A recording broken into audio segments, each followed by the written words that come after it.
एकदा मुनयः सर्वे सर्वलोकहिते रताः सुरम्ये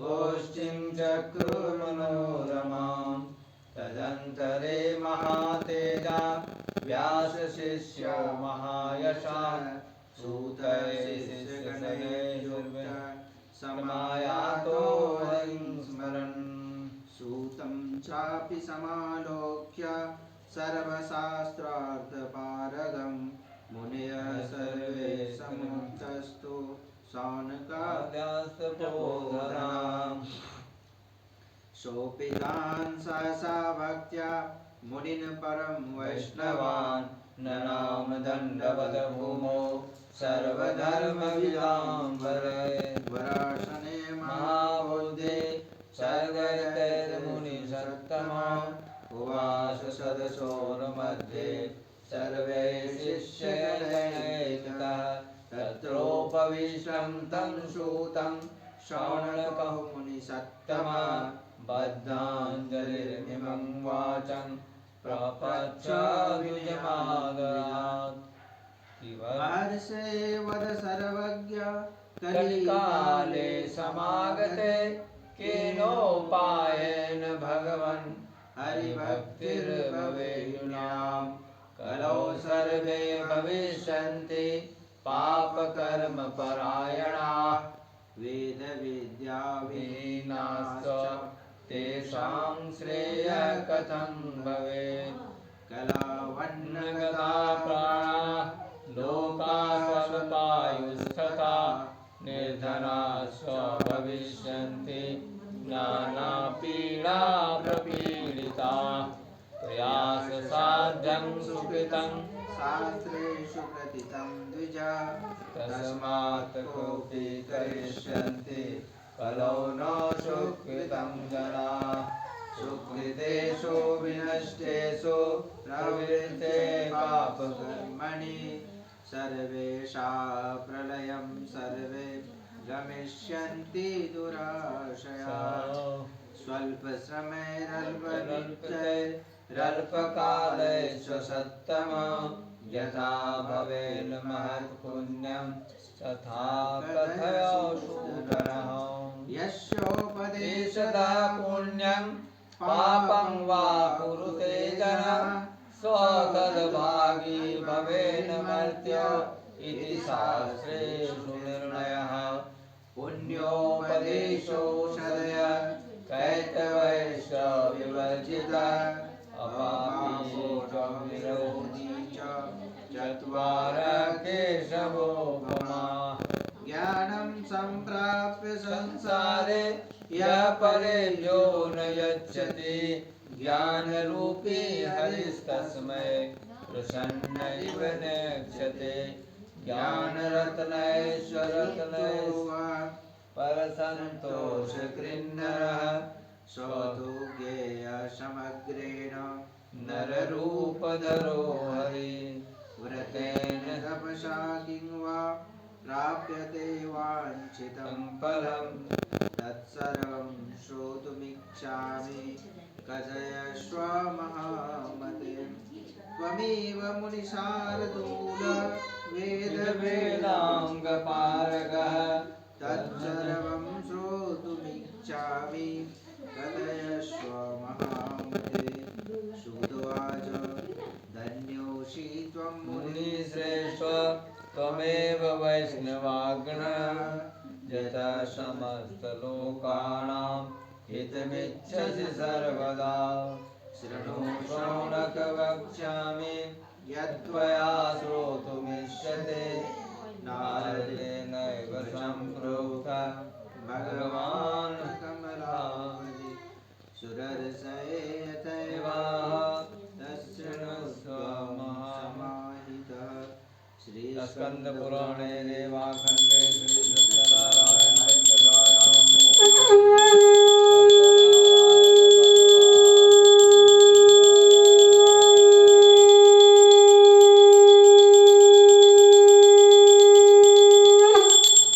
एकदा नारदो योगी परानुग्रहकाङ्क्षया पर्यटन विविधान लोकान् मर्त्यलोकमुपागत तत्र दृष्ट्वा जनाः सर्वे नानाक्लेशसमन्विता नानायोनिसमुत्पन्ना क्लिश्यन्ते पापकर्मभिः केनोपायेन चैतेषां दुःखनाशो भवेत् ध्रुवम् इति सञ्चित्य मनसा विष्णुलोकं गतः सदा तत्र नारायणो देवं शुक्लवर्णं चतुर्भुजं शङ्खचक्रधरं देवं वनमालाविभूषणं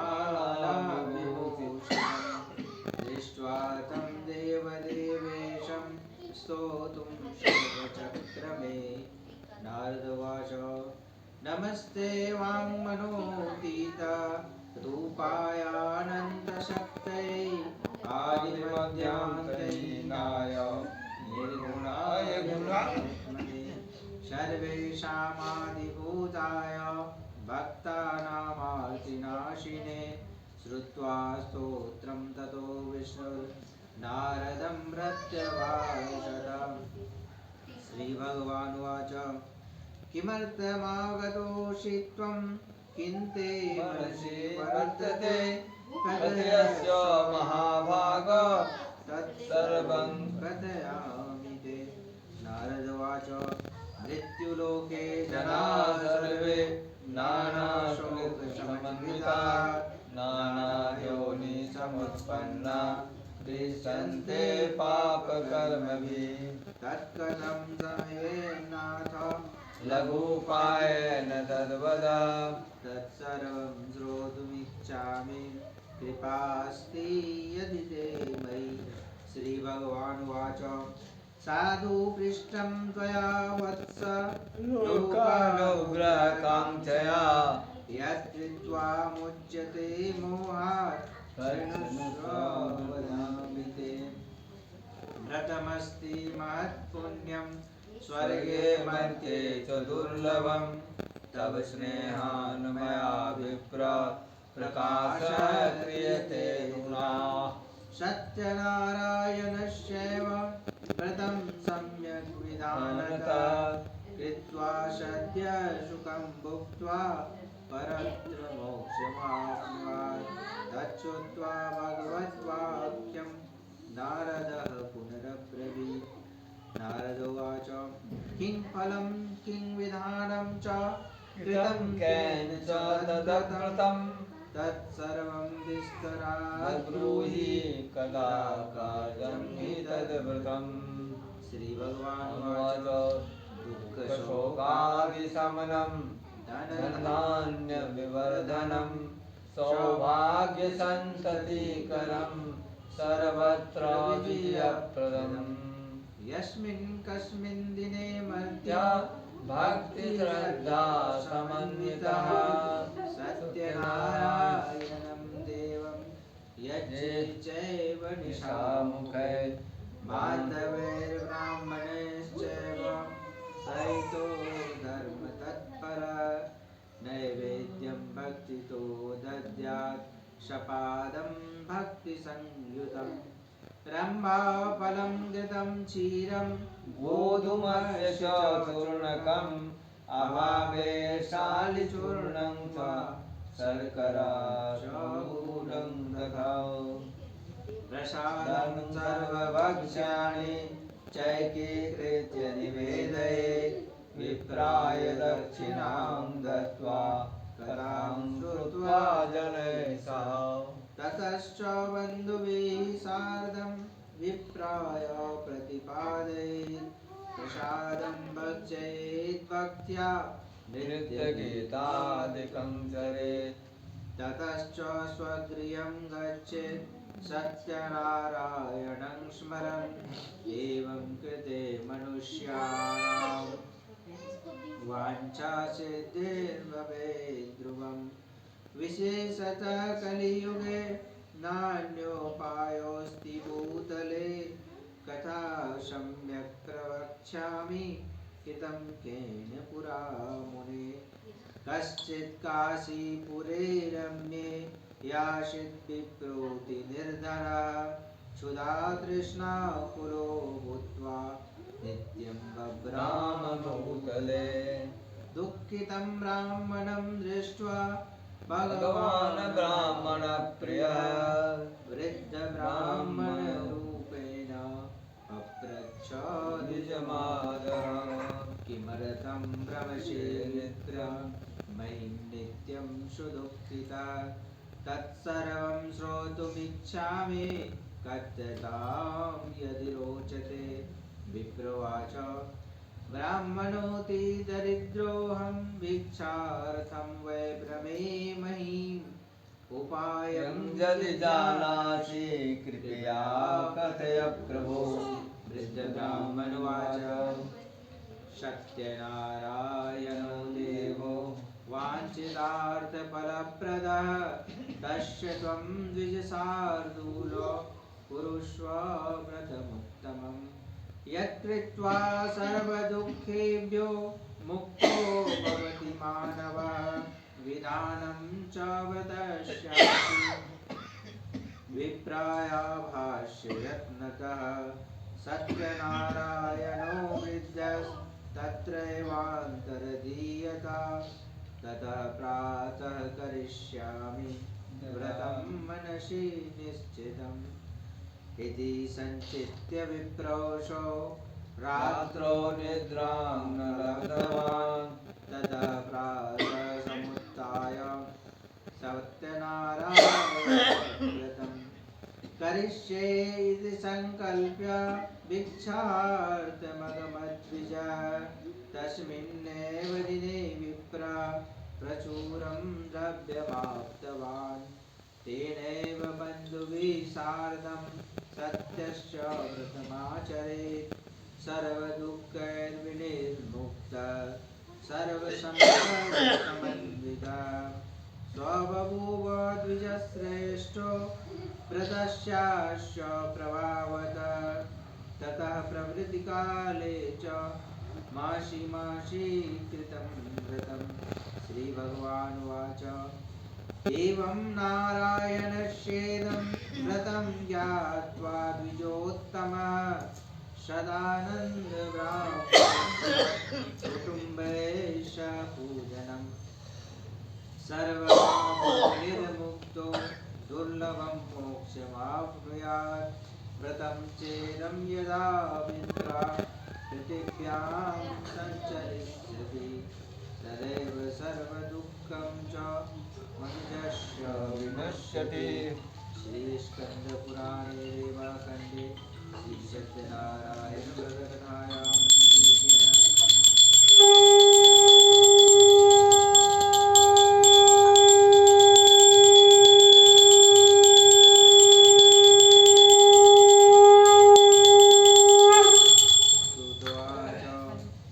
एवं नारायणेनोक्तं नारदाय महात्मने मया तत्कथितं विप्रा विमन्यत्कथयामि शौनकुवाच ततो विप्रात् केन पृथिव्यां चरितं मुने तत्सर्वं श्रोतुमिच्छामि श्रद्धास्माकं प्रजायते श्रुत्वाच शृणुध्वं मुनयः सर्वे तस्मादेन भुवि एकदा द्विजवरो निजवित्तानुसारः बन्धुभिः स्वजनैः सार्धं व्रतं कर्तुं समुद्यतः एतस्मिन्नेव काले काष्ठक्रेताः बहिः काष्ठश्च संस्थाप्य विप्रस्य मन्दिरं ययो क्षुधया पीडितात्मा च विप्रं दृष्ट्वा तथाविधं प्रणिपत्य द्विजं प्राह किमिदं क्रियते त्वया कृते किं फलमाप्नोति विस्तराद् वद मे प्रभो विप्रोवाच सत्यनारायणस्येदं व्रतं सर्वेप्सितप्रदं दुःखशोकादिशमनं सर्वत्र विजयप्रदं यस्य प्रसादान्मे सर्वं धनधान्यादिकं तस्य तद्वचनं श्रुत्वा काष्ठक्रेतातिहर्षिता अपौजलं प्रसादं च भुक्त्वा तन्नगरं ययो सत्यनारायणं देवं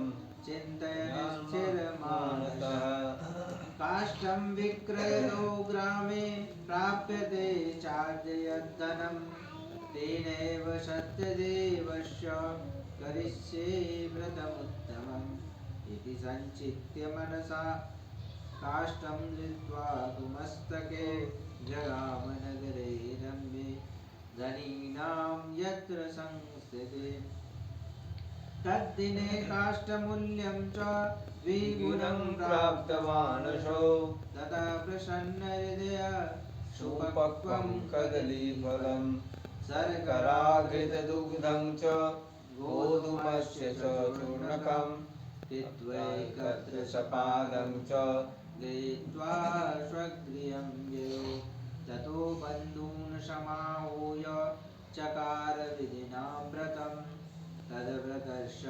प्रवासप्रसादेन धनपुत्रान्वितोऽभवत् इह लोके सुखं भुक्त्वा चान्ते सत्यपुरं ययो यथान्यत् सम्प्रवक्ष्यामि शृणुध्वं मुनिषत्तमा श्रीस्कन्दपुराणे रेवाखण्डे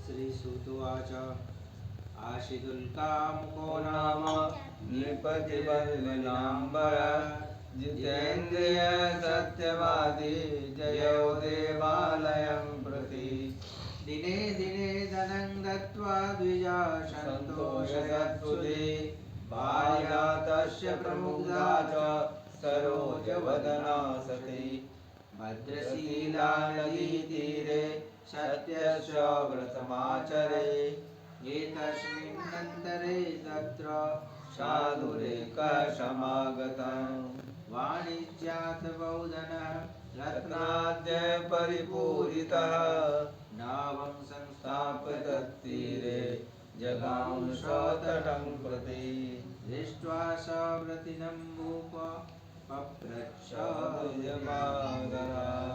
साधुर्वाच किमिदं कुरुषे राजन् भक्तियुक्तेन चेतसा प्रकाशं कुरु तत्सर्वा श्रोतुमिच्छामि साम्प्रतम् राजोवाच पूजनं क्रियते साधो विष्णोरतुलतेजसा व्रतं च स्वजनैः सार्धं पुत्राद्यावाप्तिकाङ्क्षया प्रत्युवाच ततो नत्वा राजानं मधुरं वचः सर्वं कथय मे राजन् व्रतमेतद्करोम्यहं ममापि सन्ततिर्नास्ति एतस्मात् जायते ध्रुवं ततो निवृत्य वाणिज्यात् सानन्दो गृहमागतः भार्यायै कथितं सर्वं व्रतं सन्ततिदायकं तदा व्रतं करिष्यामि यदा मे सन्ततिर्भवेत् अल्पकाले गते तस्य भार्या लीलावती सती गर्भयुक्तानन्दचित्ता धर्मपरायणा पूर्णे गर्भे ततो जाता बालिका जाति निर्मला दिने दिने वर्धमाना शुक्लपक्षे यथा शशि ततो वणिकजाया च जातकर्म समाचरेत् नाम्ना करावती चेति तन्नामकरणं कृतं ततो लीलावती प्राह स्वामिनं मधुरं वचः करोषि न किमर्थं वै पुरा संकल्पितं कृतं साधुर्वाच विवाहसमये यास्या करिष्यामि व्रतं प्रिये इति भार्यां समाश्वास्य जगामनगरं प्रति। तदा कलावती कन्या ववृद्धे पितृवेश्मनि। दृष्ट्वा कन्या ततः साधुर्नगरे सखिभिषा मन्त्रित्वा दूतं प्रेषयामास धर्मवित्। विवाहार्थं च कन्याया वरं श्रेष्ठं विचारय। तेनाज्ञप्तश्च दूतोषो काञ्चनं नगरं ययौ।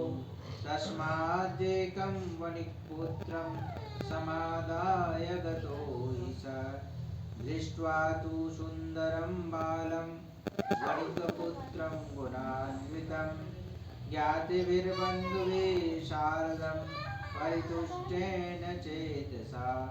दत्तवान् साधुराहूय कन्यां तस्मै विधानतः। ततो भाग्यवशातेन विस्मृतं व्रतमुत्तमम्। विवाहसमये तस्यात् तेन रुष्टे भवत्प्रभो। ततः कालेन नियतो निजकर्मविशारदः। वाणिज्याकाङ्क्षया शीघ्रं जामात्री सहितो वणिक्। रत्नसारपुरे रम्ये गत्वा सिन्धुसन्निपतः। वाणिज्यकरोत्साधुर्जामात्रा श्रीमताशः। एतस्मिन्नेव काले तु सत्यनारायण प्रभो। भ्रष्टप्रतिज्ञामालोक्य शापं तस्मै प्रदत्तवान्। दारुणं कठिनं चास्य महद्दुःखं भविष्यति। तस्मिन्नेव दिने राज्ञ रत्नमादाय तस्करः तेनैव वर्तमाना याता पृष्ठदेशे विलोकयन्। तत्पश्चाद्धावकान् दूतान् दृष्ट्वा भीतेन चेतसा धनं संस्थाप्य तत्रैव स तु शीघ्रं लक्षितः। ततो दूतसमायाता यत्रासीत् सज्जनो वणिक्। दृष्ट्वा निपतनं तत्र बद्ध्वा नीतो वणिक्पुतो। हर्षयुक्ता धावमाना गोचरनिपसनीपतः। तस्करो दोषमानीतो विलोक्याज्ञापय प्रभो। तेनाज्ञप्तस्ततः शीघ्रं दृढं बद्ध्वा दूतावुभौ। स्थापयामास तौ दुर्गे कारागारे विचारयत। ॐ श्री स्कंदपुराणे देवाखण्डे श्री सत्यनारायण भद्रकायां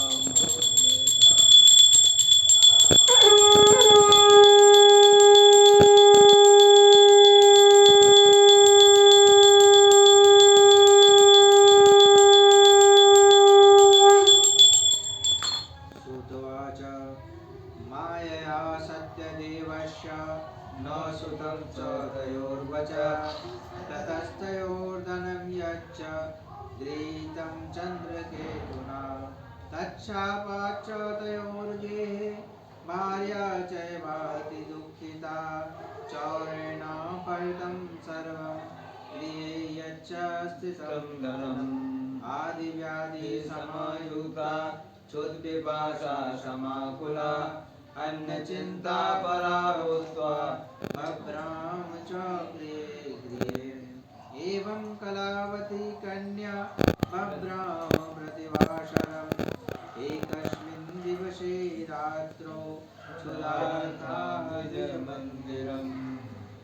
गत्वा पश्यत् प्रथमं तत्र सत्यनारायणस्य च।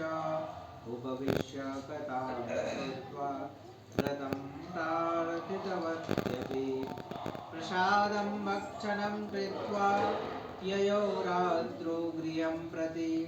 ततः लीलावती कन्या वर्धयामास तां वृषम्। पुत्री रात्रौ स्थिता पुत्र किं ते मनसि वर्तते।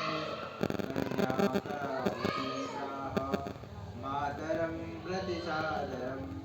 विजालये व्रतं मातर्दृष्टं वाञ्छितसिद्धिदं तच्छ्रुत्वा कन्यकावाक्यं व्रतं कर्तुं समुद्यत सा मुदा तु वणिकभार्या सत्यनारायणस्य च व्रतं चक्रे शैव साध्वी बन्धुभिः स्वजनैः कर्तुजा मातरो क्षिप्रं मा गच्छेतां निजाश्रमम् इति दिव्यं वरं बभ्रे सत्यदेवं पुनः पुनः अपराधं च मे भर्तुर्जामातो क्षन्तुमर्हसि व्रतेन च सन्तुष्टौ सत्यनारायण प्रभु दर्शयामास स्वप्नं हि चन्द्रकेतुर्निपोत्तमं वणिजो मोचयत्प्रातर्वन्दिनो नृपसत्तमम् देयं धनं च तत्सर्वं गृहीतं यद्वयानयो नो चेत् त्वां न सेष्यामि सराज्यधनपुत्रकम् एवमाभाष्य राजानं ध्यानगम्यो भवद्प्रभु तथा प्रभातसमये राजा च स्वजनैः सह उपविश्य सभामध्ये प्राह मन्त्रीजनं प्रति बद्धो महाजनो शीघ्रं मोचयद्वो वणिक्सुतो इति राज्ञो वचः श्रुत्वा मोचयित्वा महाजनो समानीय निपश्याते प्राहुस्ते विनयान्विता आनीतो द्वौ वणिक्पुत्रो मुक्तो निगडबन्धनात् ततो महाजनो नत्वा चन्द्रकेतुं नृपोत्तमम् स्मरन्तो पूर्ववृत्तान्तं नोचयद्दुर्वैरिबलो राजा वणिक्सुतो वीक्ष्य वचः प्रोवाच सादरम् दैवात् प्राप्तं मद्दुःखमिदानीं नास्ति ते वयं तथा निगडसन्त्यागं क्षौरकर्माद्यकारयत् वस्त्रालङ्कारकं दत्त्वा परितोष्य निपश्यतो पुरस्कृत्य वणिक्पुत्रो वचसा तोषयद्दृशम् पुराणीतं च यद्द्रव्यं द्विगुणीकृत्य दत्तवान् प्रोवाच ततो राजा गच्छ साधो निजाश्रमम् राजानं प्रणिपत्याः गन्तव्यं तत्प्रसादतः इत्युक्त्वा तौ महावैश्यो जग्मतो स्वगृहं प्रति श्रीस्कन्दपुराणे एवाखण्डे श्रीसत्यनारायण व्रतकथायां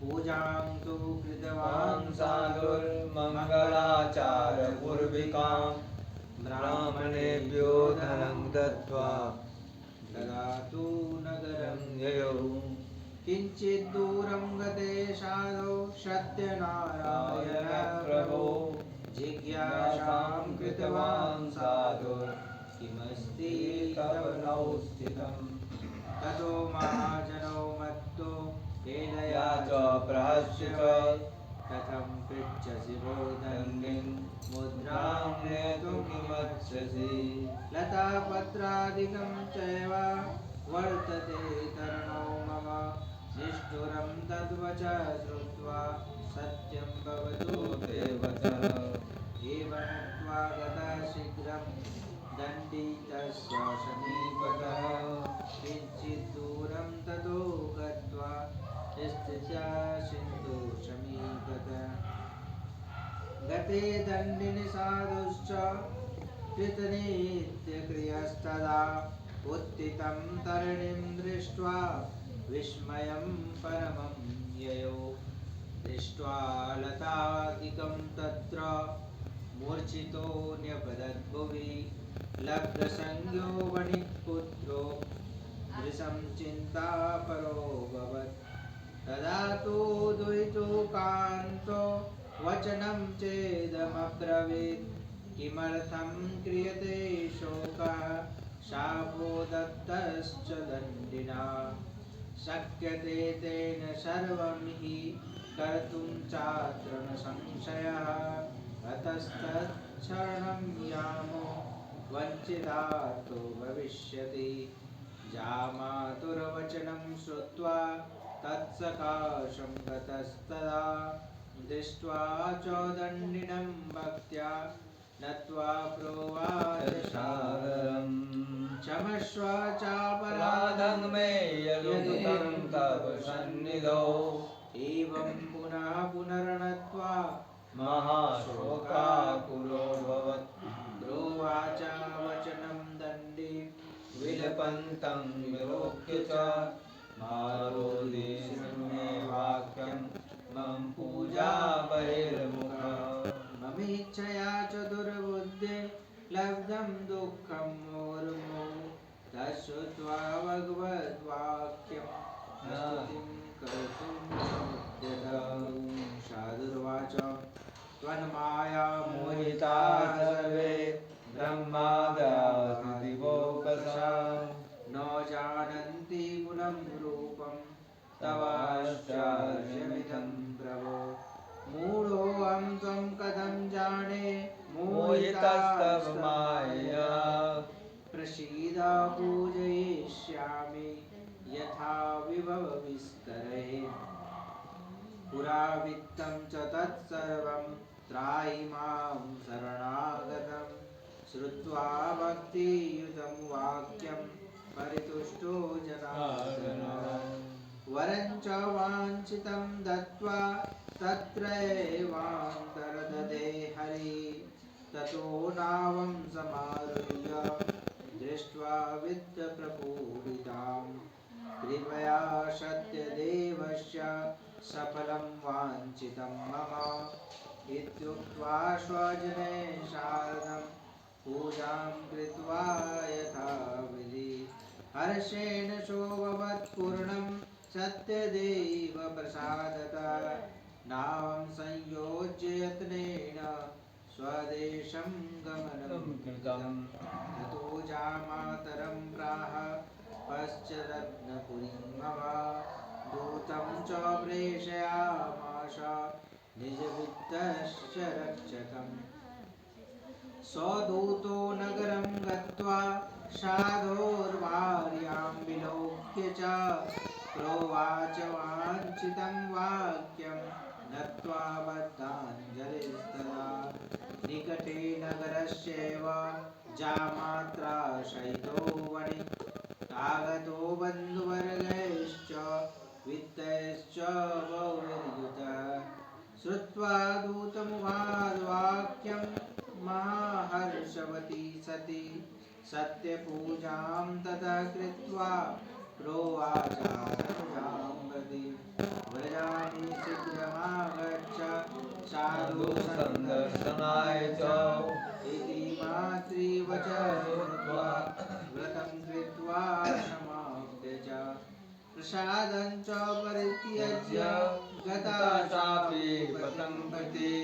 तेन रुष्टः सत्यदेवो वरदानमसकं दधा।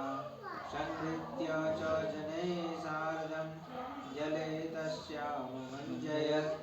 ततः कलावती कन्या न विलोक्य निजं पतिम्। शोकेन महता युक्ता रुदन्ती चापदद्भुवि। दृष्ट्वा तथाविधं कन्यां देवलामवदुःखितां।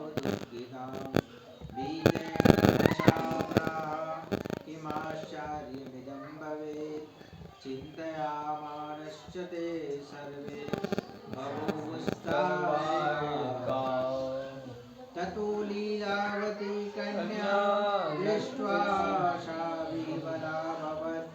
विललापाति दुःखेन भर्तारं चेदमब्रवीत्। इदानीं नौकया शारदं तत्कथं शोभुजलक्षिता। जाने केन देवेन हेयाते तद्गीतम् सत्यदेवस्य माहात्म्यं ज्ञातं वा केन शक्यते इत्युक्ता विललापेव ततश्च स्वजनैः सह ततो लीलावतीं कन्यां क्रोडे कृत्वा रुरोधः तथा कलावती कन्या नष्टे स्वामिनि दुःखिताम् कृत्वा पादुकां तस्यानुगन्तु च मनोदधे कन्यायाश्चरितं दृष्ट्वा स्वभार्या सज्जनो मुनिः अतिशोकेन सन्तप्तश्चिन्तयामास धर्मवित् इदं वा सत्यदेवेन भ्रान्तोऽहं सत्यमायया सत्यपूजां करिष्यामि यथा विभवविस्तरे इति सर्वा समाहूयं कथितं च मनोरथम् नत्वा च दण्डवद्भूमौ सत्यदेवं पुनः पुनः ततस्तुष्टा सत्यदेवो दीनानां परिपालकः प्रोवाच वचनं चैतत् कृपया भक्तवत्सलः त्यक्त्वा प्रसादं सा कन्या पतिं द्रष्टुं समागता अतो दृष्टो भवत्तस्या कन्यकाया पतिध्रुवं गृहं गत्वा प्रसादं च भुक्त्वा चायाति चेत् पुनः लब्धवर्ती सुता साधो भविष्यति न संशयः कन्यका तादृशं वाक्यं श्रुत्वा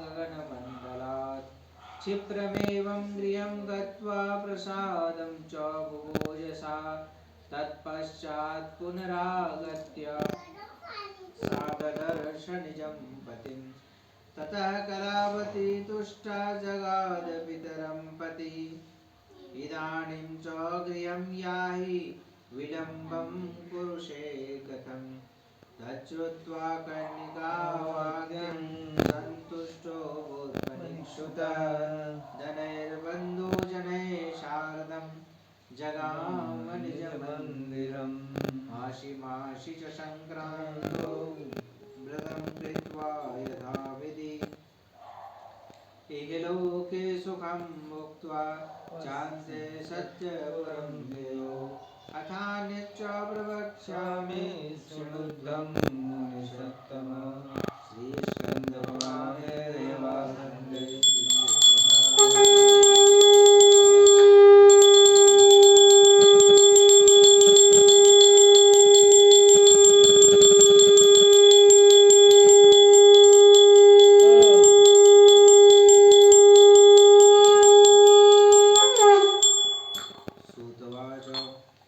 आसितुङ्गध्वजो राजा प्रजापालं तत्परः प्रसादं च परिवेश्य त्यक्त्वा दुःखमवापः एकदा स्ववनं गत्वा हत्वा बहुविधां पशून् आगत्य वटमूलं च दृष्ट्वा सत्यस्य पूजनं गोपाः कुर्वन्ति सन्तुष्टा भक्तियुक्ता सबान्धवा राजा दृष्ट्वा तु दर्पेण न गता ननामशः ततो गोपगणाः सर्वे प्रसादं निपसन्निधौ संस्थाप्य पुनरागत्य भक्त्या सर्वे यथोक्षितम् इदं प्रसादं सत्यज्य राजा दुःखमवापस तस्य पुत्रशतं नष्टं धनधान्यादिकं त्यजत् सत्यदेवेन तत्सर्वं नाशितं मम निश्चितम् अतस्तत्रैव गच्छामि यत्र देवस्य पूजनम् इति सञ्चित्य मनसा ययो गोपालसन्निधौ ततोऽसौ सत्यदेवस्य पूजां गोपगणैः भक्तिश्रद्धान्वितो भूत्वा चकार विधिना नृपः सत्यदेव प्रसादेन धनपुत्रान्वितोऽभवत् इहलोके सुखं भुक्त्वा पश्चात् सत्यपुरं ययो यो इदं पुरुषे सत्य व्रतं परमदुर्लभम् शृणोति च कदां पुण्यां भक्तियुक्ता फलप्रदां धनधान्यादिकं तस्य भवेत् सत्यप्रसादत दरिद्रो लभते मित्रम् बद्धो मुच्येत बन्धनात् नीतो भयात् प्रमुच्येत सत्यमेव संशयः ईप्सितश्च फलं भुक्त्वा चान्ते सत्यपुरं गच्छेत् इति स्वकथितं विप्रा सत्यनारायणप्रदं यत्कृत्वा सर्वदुःखेभ्यो मुक्तो भवते मानव विशेषतः कलियुगे सत्यपूजा फलप्रदा केचित् कालं वदिष्यन्ति सत्यमेव हि सत्यनारायणं केचित् सत्यदेवं तथा परे नानारूपधरो भूत्वा सर्वेषामीप्सितप्रदा भविष्यति खलु विष्णु सत्यरूपी सनातनः य इदं पठते नित्यं शृणोति मुनिसत्तमा तस्य नश्यन्ति पापानि सत्यदेव प्रसादतः श्री स्कंद पुराणे देवाखण्डे श्री सत्यनारायण